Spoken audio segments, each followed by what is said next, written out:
Good morning, grandkids. We are in book 2 of Feyfolken, and remember at the end of the last book, we wanted to know what was going to happen, and all of the students did too.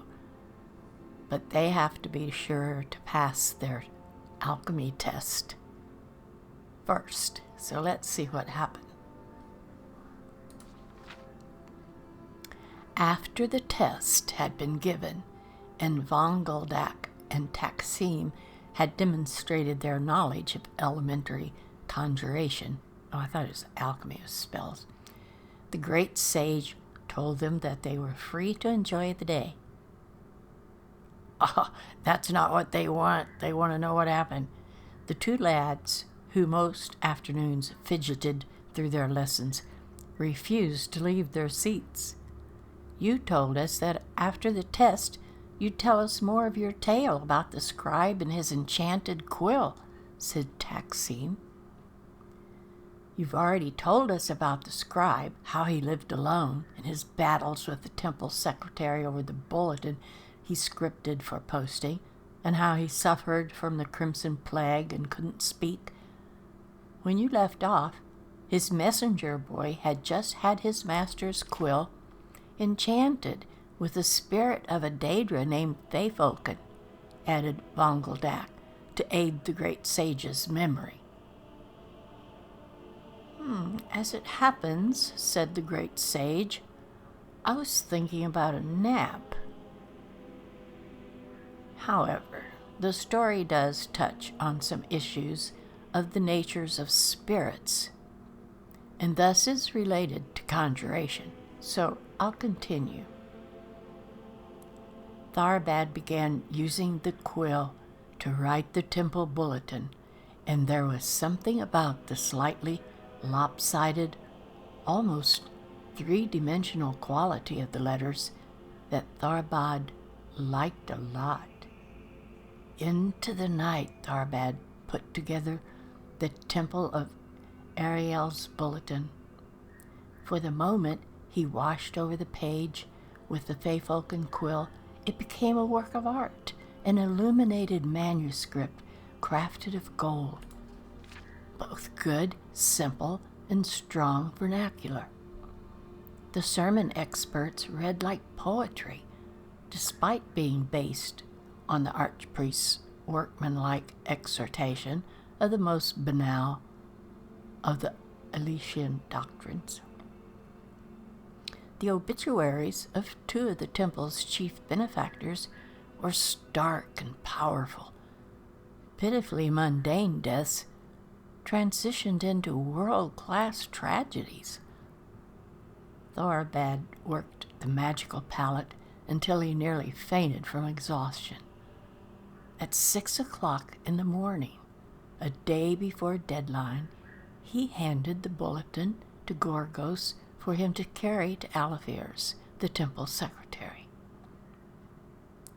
As expected, Elsweyr never wrote back to compliment him or even comment on how early he had sent the bulletin. It didn't matter. Tharbad knew it was the best bulletin the temple had ever posted. At 1 o'clock on Sundays, Gorgos brought him many messages. The bulletin today was so beautiful when I read it in the vestibule, I'm ashamed to tell you that I wept copiously, wrote the archpriest. I don't think I've seen anything that captures Ariel's glory so beautifully before.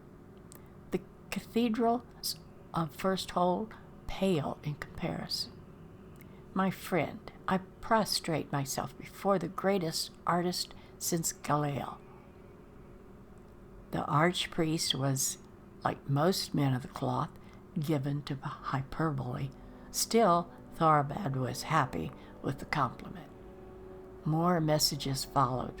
All of the temple elders and 33 of the parishioners, young and old, had all taken the time to find out who wrote the bulletin and how to get a message to congratulate him. And there was only one person they could go through for that information. Elsweyr, imagining the dragon lady besieged by his admirers, filled Thorbad with positive glee. He was still in a good mood the next day when he took the ferry to his appointment with his healer, Telemachiel. The herbalist was new, a pretty red-garbed woman who tried to talk to him even after he gave her the note reading, "My name is Thorbad Halsig, and I have an appointment with Telemachiel for 11 o'clock.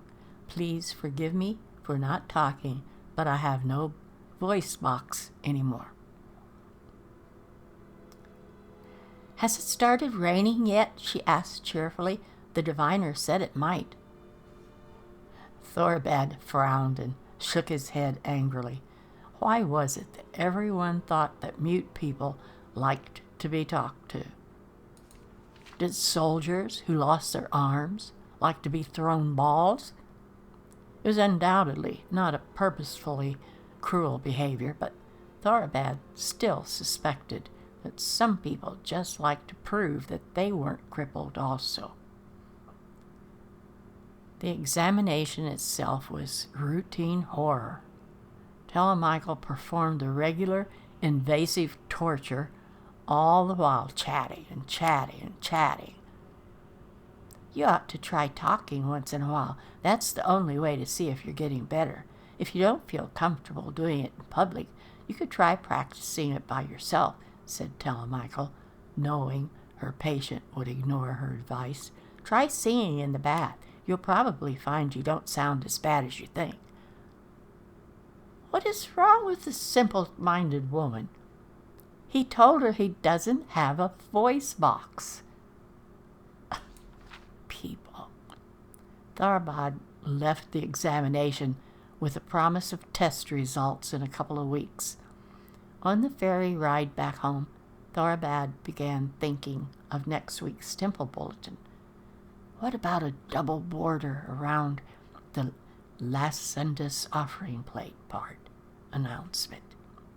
Putting the sermon in 2 columns instead of 1 might have interesting effects. It was almost unbearable to think that he couldn't get started on it until Elsweyr sent him information. When she did, it was with the note, "Last bulletin a little better." Oh, how mean she is. Don't use the word fortuitous in place of fortunate. The words are not, if you look them up, synonymous. Oh, I bet he can't stand her. In response, Thorbad almost followed Telemachiel's advice by screaming obscenities at Gargos. Instead, he drank a bottle of cheap wine, composed and sent a suitable reply, and fell asleep on the floor. I don't know how he could manage to calmly write a suitable reply. The next morning, after a long bath, Thorbad began work on the bulletin. His idea for putting a light shading effect on the special announcements section had an amazing textural effect. Elsweyr always hated the extra decorations he added to the borders, but using the Feyfolken quill, they looked strangely powerful and majestic. Gorgos came to him with a message from Elsweyr at that very moment, as if in response to the thought. Thorbad opened it up, and it simply said, "I'm sorry." Thorbad kept working. Elsweyr's note he put from his mind, sure that she would soon follow it up with a complete message, saying, "I'm sorry that no one ever taught you to keep right hand and left hand margins the same length," or I'm sorry we can't get someone other than a weird old man as scribe of our bulletin. It didn't matter what she was sorry about. The columns from the sermon notes rose like the massive pillars of roses crowned with unashamedly ornate headers. The obituaries and birth announcements were framed together with a spherical border as a heartbreaking declaration of the circle of life. The bulletin was simultaneously both warm and avant-garde. It was a masterpiece. When he sent it to Elsweyr's late that afternoon, he knew she'd hate it, and he was glad. Thorbad was surprised to get a message from the temple on Loredas. Before he read the content, he could tell from the style that it wasn't from Elsweyr's. The handwriting wasn't Elsweyr's usual belligerent slashing style, and it wasn't all in Elsweyr's usual capital letters, which read like a scream from oblivion. Thorbad, I thought you should know that Elsweyr's isn't at the temple anymore. Yay! She quit her position yesterday, very suddenly. She couldn't stand hearing from everybody how wonderful his bulletin was. My name is Vanderthil, and I was lucky enough, let me admit it now, I begged pitifully, to be your new temple contact. I'm overwhelmed by your genius. I was having a crisis of faith until I read last week's bulletin. This week's bulletin is a miracle. Enough. I just wanted to say I'm honored to be working with you, Vanderthil. The response on Sundays after the service even astonished Thorbad. The archpriest attributed the massive increase in attendance and collection plate offerings entirely to the bulletin. Thorbad's salary was quadrupled. Gorgos brought over 120 messages from his adoring public. The following week, Thorbad sat in front of his writing plank, a glass of fine Torvali mead at his side, staring at the blank scroll. He had no ideas. The bulletin, his child, his second wife, bored him. What? The third-rate sermons of the Archbishop, oh, I see, were absolutely anathema, and the deaths and births of the temple patrons struck him as entirely pointless. Blah, blah, blah, he thought as he scribbled on the page. So, in other words, he's getting tired of the sermons that they're giving him to print in this bulletin. I bet he wants to start writing his own. He knew that he wrote the letters blah, blah, blah. The words that appeared on the scroll were a necklace of pearl on a white neck. Whoa, that magic quill can change a lot. He scrawled a jagged line across the page, like he was going to cross that out and start over. It appeared in, through that dang beautiful fake Loven quill, glory to Ariel. Thorbad slammed the quill and poetry spilled forth in a stream of ink. He scratched over the page, blotting over everything, and the vanquished words sprung back up in different form, even more exquisite than before. Every daub and splatter caused the document to whirl like a kaleidoscope before falling together in gorgeous asymmetry. There was nothing he could do to ruin the bulletin. Feyfolken had taken over. He was a reader, not an author.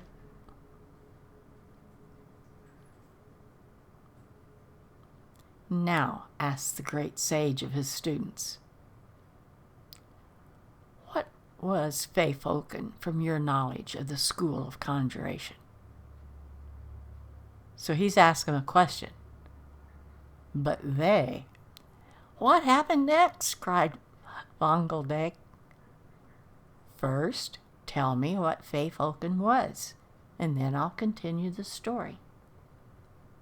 You said it was a Daedra, said Taksim, and it seems to have something to do with artistic expression.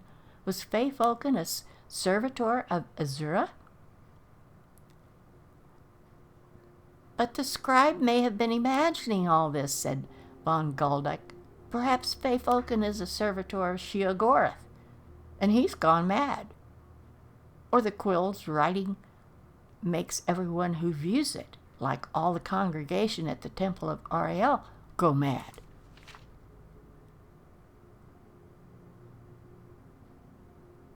Hermaeus Mora is a Daedra of knowledge, and Hercene is the Daedra of the wild, and the Daedra of revenge is Boethia, pondered Taksim, and then he smiled. Feyfolken is a servitor of Clavicus Vile, isn't he? Very good, said the great sage. How did you know? It's his style, said Taksim, assuming that he doesn't want the power of the quill now that he has it. What happens next? I'll tell you, said the great sage, and continued the tale. But not here in this book, grandkids. So the sage said that Taksim was correct when he said it was a servitor of Clavicus Vile, and asked, how did you know? It's his style. I can't wait to see what happens next. Here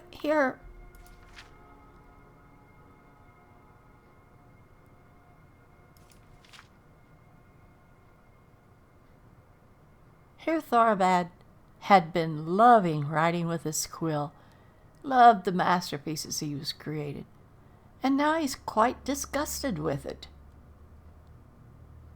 All because he didn't like the sermons he was getting. I thought he was going to start writing some himself. Instead, he got really perturbed. But Feyfolken just kept on making a beautiful manuscript. All right, grandkids, I'm going to have to leave it here because that's the end of the book. So, see you next week when we continue in Book 3. Goodbye, grandkids. I hope you're enjoying this as much as I am. Bye-bye.